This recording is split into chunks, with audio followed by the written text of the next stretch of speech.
Good morning students. Now we will start with activity 1.2. कल हमने इससे पहले वाला पढ़ लिया था, आज हम एक्टिविटी 1.2 से जो है वो स्टार्ट करेंगे। ये एक्टिविटी मैं आपको समझा देती हूँ बेटा। इसमें क्या बोला गया है, इस एक्टिविटी में आपको बोला गया है कि इस तरह से you have to take 3 disposals, उनमें आपको मिट्टी डालनी है एंड नेम देम ABC। उसके अंदर हमें क्या डालना है बेटा, मूंग या ग्राम की जो सीड है वो उसके अंदर हमने डालनी है। उसके बाद हमने क्या करना है, एक में जो है वो मैन्योर डालना है, यानी जो खाद जो घरों में बनता है kitchen waste, cow dung waste से।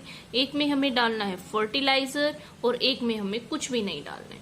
ओके, लेकिन हमें ये याद रखना है कि फॉर एग्जांपल हमने ए में जो है वो मैन्योर डाला है, बी में फर्टिलाइजर डाला है और सी में हमने कुछ भी नहीं डालना है। तो उसके बाद जब हम कुछ दिनों के बाद उनमें ग्रोथ देखेंगे बेटा, तो उसमें हम क्या देखेंगे कि जिसमें हमने यूरिया यानी फर्टिलाइजर डाला है, फर्टिलाइजर मिक्स किया है, उसके अंदर तो बहुत ज्यादा ग्रोथ है, फिर मैन्योर वाले के अंदर और सी वाले के अंदर बहुत ही कम ग्रोथ है। तो ऐसा क्यों हुआ? ऐसा इसलिए हुआ बेटा क्योंकि जो न्यूट्रिएंट जो फर्टिलाइजर्स होते हैं, fertilisers are rich in particular nutrients, उनके अंदर न्यूट्रिएंट्स की कॉम्पोजिशन ज्यादा होती है। और जो मैन्योर्स होते हैं उनमें कंपैरेटिवली न्यूट्रिएंट्स की कमी कम होती है, लेकिन वो ह्यूमस ऐड करने में जो है वो हेल्प करते हैं। ओके, नाउ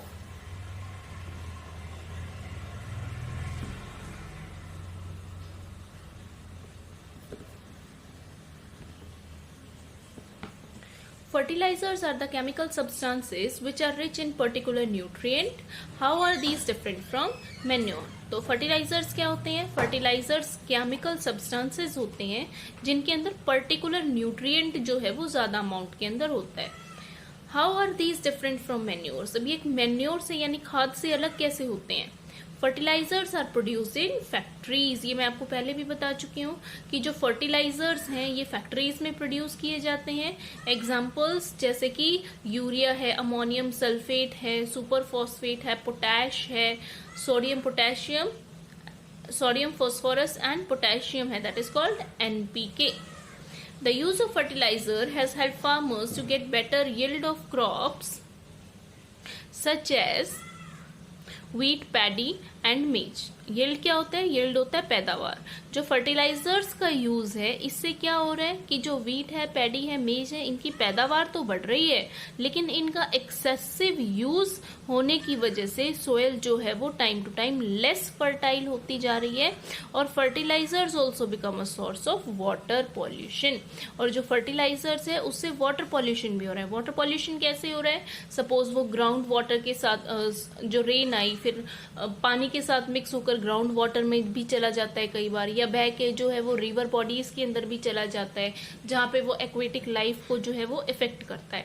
तो इससे क्या हो रहा है? वाटर पॉल्यूशन भी हो रहा है। Therefore in order to maintain the fertility of the soil we have to substitute fertilisers by organic manure. इसलिए हमें क्या करना चाहिए? लॉन्ग टर्म इफेक्ट को देखते हुए हमें फर्टिलाइजर्स को रिप्लेस कर देना चाहिए ऑर्गेनिक मैन्योर से, या फिर लीव द फील्ड अनकल्टिवेटेड और फैलो बिटवीन 2 क्रॉप्स, या फिर हमें लीव उसको क्या कर देना चाहिए? छोड़ देना चाहिए, ताकि नेचुरली जो है वो रिप्लेनिश हो सके उसके जितने भी न्यूट्रिएंट्स हैं। The use of manure improve soil texture as well as its water retaining capacity. What is water retaining capacity? Water retaining capacity आपने 7th क्लास में भी पढ़ी है, जिसको आप वाटर होल्डिंग कैपेसिटी बोलते हैं बेटा। दैट मीन्स फॉर एग्जांपल हमने क्या किया, एक तो हमने अपने यहाँ की मिट्टी ले ली और एक जो है वो रेत ले लिया, जैसे राजस्थान में मिलता है ना। तो दोनों में अगर आप पानी डालोगे तो किसमें आपको गीला दिखेगा ज्यादा देर तक? जो अपने वाली मिट्टी है उसके अंदर ज्यादा गीला दिखेगा। क्यों? बिकॉज यहाँ वाली मिट्टी का क्या है? वाटर होल्डिंग कैपेसिटी, वाटर को होल्ड करने की, रिटेन करने की कैपेसिटी ज्यादा है as compare to that sandy soil. Okay, it replenishes the soil with all the nutrients. ये क्या हो जाएगा फिर? अगर नेचुरली उसको हम छोड़ देंगे तो उससे क्या हो जाएगा कि सारे के सारे न्यूट्रिएंट्स जो हैं वो रिप्लेनिश हो जाएंगे। और मैन्योर से 2 फायदा हो रहा है, एक तो उसकी लॉन्ग टर्म जो है वो लॉन्ग टर्म उसकी फर्टिलिटी बढ़ रही है, सेकेंडली उसकी जो वाटर होल्डिंग कैपेसिटी है वो इंक्रीज हो रही है। Another method of replenishing the soil with nutrients is through crop rotation. Crop rotation क्या होता है, मैं पहले भी बता चुकी हूँ बेटा कि एक ही तरह की क्रॉप बार बार खेत में ना लगाई जाए। सपोज अगर हम हर बार उसमें सिर्फ वीट लगाते जा रहे हैं तो जिस जिस न्यूट्रिएंट्स की वीट को ज़रूरत है उसकी तो सॉइल में कमी हो जाएगी, बाकी सबकी अबेंडेंस हो जाएगी। इसलिए क्या करना चाहिए, रोटेट करके लगानी चाहिए। एक बार कोई क्रॉप लगा दी, एक बार कोई क्रॉप लगा दी। This can be done by growing different crops alternately. तो ये कैसे कर सकते हैं हम कि ऑल्टरनेट मैनर में जो है वो डिफरेंट क्रॉप्स लगा सकते हैं। Earlier farmers in northern India used to grow legumes. Legumes are pulses. Legumes किसके लिए यूज हुआ है, पल्सेस के लिए और ग्राम के लिए। Farmers are used to grow legumes as fodder in one season and wheat in the next season। तो पहले क्या किया जाता था, एक सीजन में जो है वो व्हीट लगाया जाता था और एक सीजन में जो है वो लेग्यूम्स लगाए जाते थे as fodder crop. Fodder word use होता है बेटा वो क्रॉप जो हम एनिमल्स के लिए यूज करते हैं। This helped in replenishment of soil with nitrogen. इससे क्या होता था कि जो नाइट्रोजन से हो जा मतलब नाइट्रोजन की क्वांटिटी अच्छी बन जाती थी सॉइल के अंदर। नाइट्रोजन ही क्यों इसने यूज किया, क्योंकि जो लेग्यूम्स होती हैं बेटा, लेग्यूम्स की रूट्स के अंदर क्या रहते हैं, नाइट्रोजन फिक्सिंग बैक्टीरिया। हमने पहले भी पढ़ा था कि जो प्लांट्स होते हैं वो एज इट इज एटमॉस्फेयर से नाइट्रोजन नहीं ले सकते, उसको सॉल्यूबल फॉर्म में लेते हैं और वो सॉल्यूबल फॉर्म में सर्टेन बैक्टीरिया बनाते हैं जो कि जो लेग्यूम्स होते हैं जैसे कि पल्सेस हो गया, ग्राम हो गया, उनकी रूट्स के अंदर रहते हैं। That are called as nitrogen fixing bacteria. Farmers are being encouraged to adopt this practice. In the previous classes, you have learned about rhizobium bacteria. उन्हीं में से एक कौन सा है बेटा, नाइट्रोजन फिक्सिंग बैक्टीरिया में से rhizobium bacteria. You have to remember this name. These are present in the nodules of the roots of leguminous plants. जो leguminous plants कौन से होते हैं, जिनके legumes होते हैं। तो leguminous plants की जो nodules यानी जो roots होती हैं, roots के अंदर nodules होते हैं, उसके अंदर जो है वो present होता है। They fix atmospheric nitrogen। वो atmospheric nitrogen को किस चीज में fix कर देते हैं, soluble form में, so that plants can utilize this। उसके बाद जो है बेटा आपको डिफरेंसेस दिए हुए हैं फर्टिलाइजर्स एंड मैन्योर्स के बीच में, दोबारा से आप इसको चेकआउट कर लेना। Let's proceed further.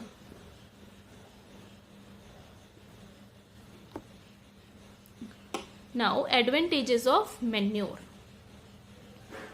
The organic manure is considered better than fertilizers because हम मैन्योर को फर्टिलाइजर्स से बेटर क्यों कंसिडर करते हैं, because it enhances the water holding capacity of the soil. ये वाटर होल्डिंग कैपेसिटी को बढ़ाता है, ये सॉइल को पोरस बनाता है ताकि जो गैसेस हैं वो अच्छे से एक्सचेंज हो जाए। पोरस मीन्स उसके बीच में छोटा छोटा स्पेस क्रिएट करता है, पोर्स क्रिएट करता है। Increasing number of friendly microbes. जो फ्रेंडली माइक्रोब्स होते हैं जैसे कि कौन सा हो गया था, नाइट्रोजन फिक्सिंग बैक्टीरिया। तो जो अच्छे माइक्रोब्स होते हैं उनकी ग्रोथ्स को भी फेवर करते हैं and improves the texture of soil. Soil का टेक्सचर भी क्या करते हैं, उसकी कॉम्पोजिशन भी क्या करते हैं, इम्प्रूव करते हैं। Next is irrigation. इरिगेशन का आपको सबको पता है बेटा क्या होता है, इरिगेशन इज बेसिकली सिंचाई, जिसको हम सिंचाई बोलते हैं। Okay,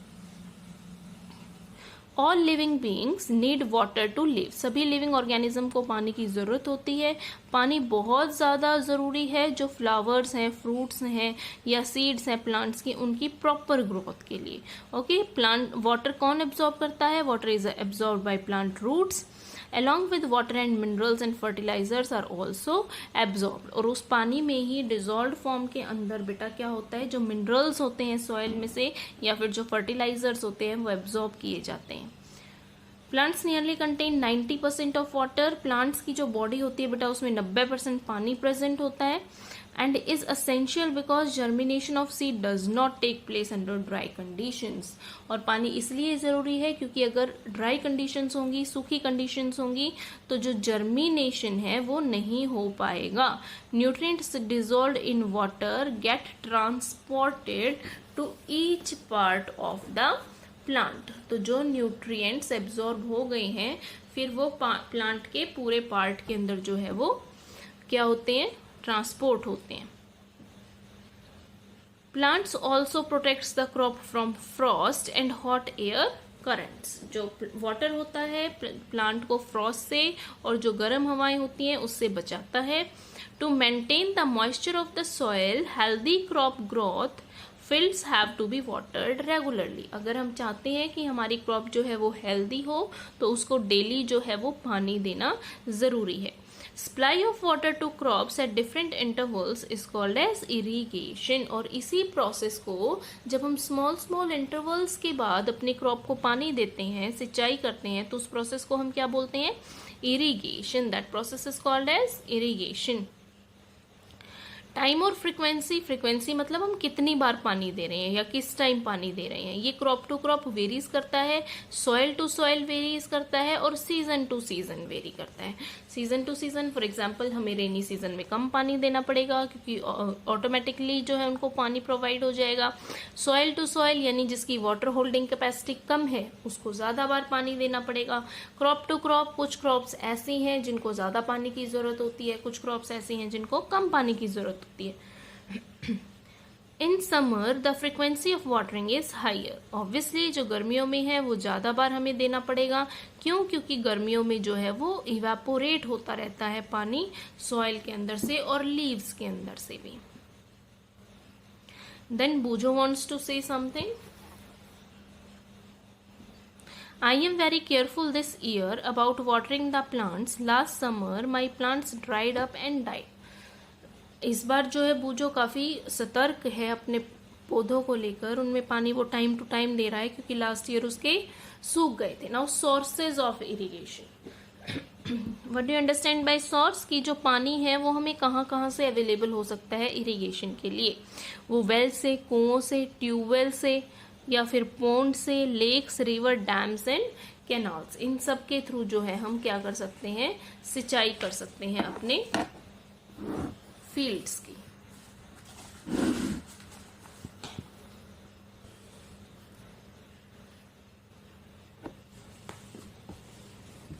next is traditional method of irrigation. Irrigation के traditional methods.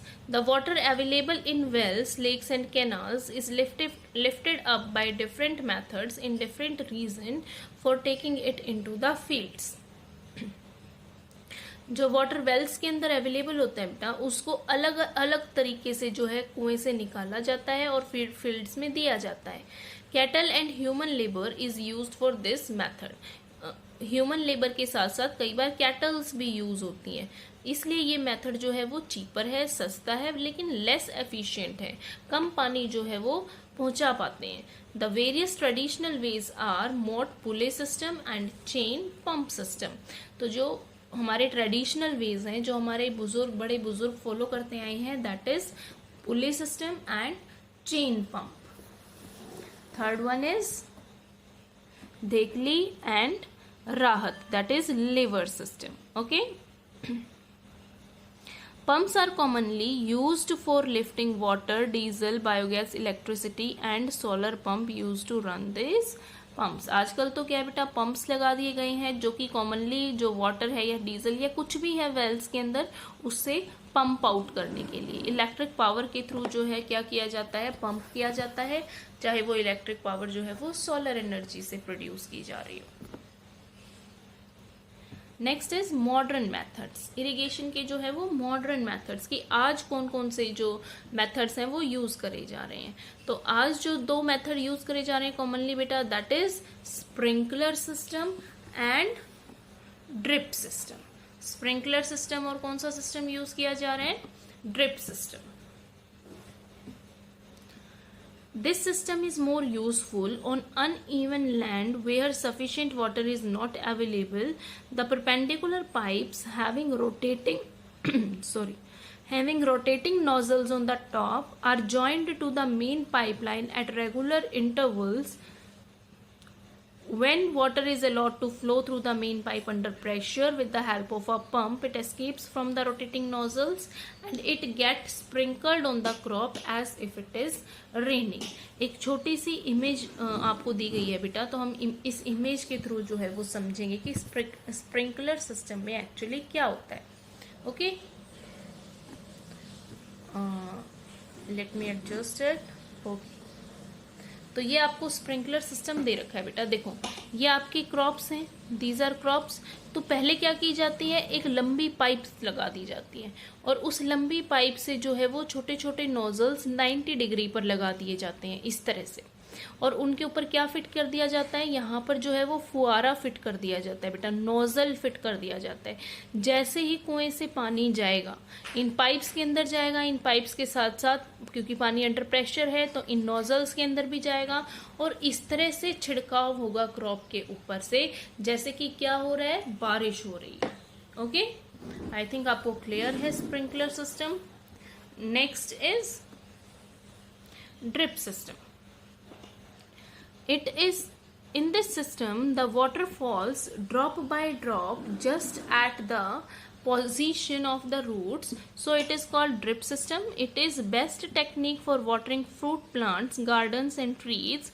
The system provided water to the plants drop by drop. Water is not wasted at all. It is boon in the regions where availability of the water is poor. ये वहां पर बहुत ज़्यादा अच्छा है जहां पर पानी की अवेलेबिलिटी कम है. देखो इसमें फ़र्क क्या है ड्रिप में और इसमें स्प्रिंकलर सिस्टम में. जो ड्रिप सिस्टम है बेटा, इसमें सिर्फ परपेंडिकुलर पाइप्स लगी हुई हैं और वो परपेंडिकुलर पाइप्स की ओपनिंग्स छोटी छोटी कहाँ पर है, जहाँ पर जो है वो पर्टिकुलर प्लांट जो है वो प्रेजेंट है.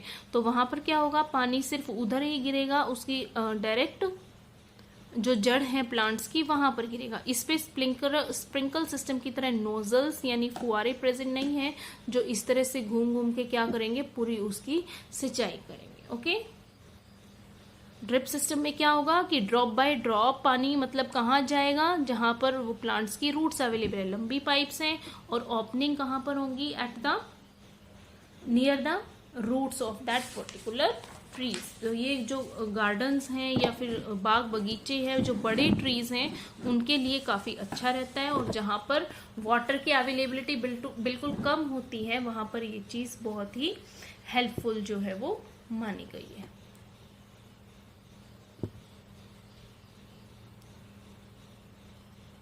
Next is protection from weeds. Weeds क्या होते हैं, वीड्स होते हैं unwanted plants that grows along with our crops. तो ये वाला टॉपिक जो है बेटा आज के लिए बहुत हुआ, ये वाला टॉपिक हम कल करेंगे.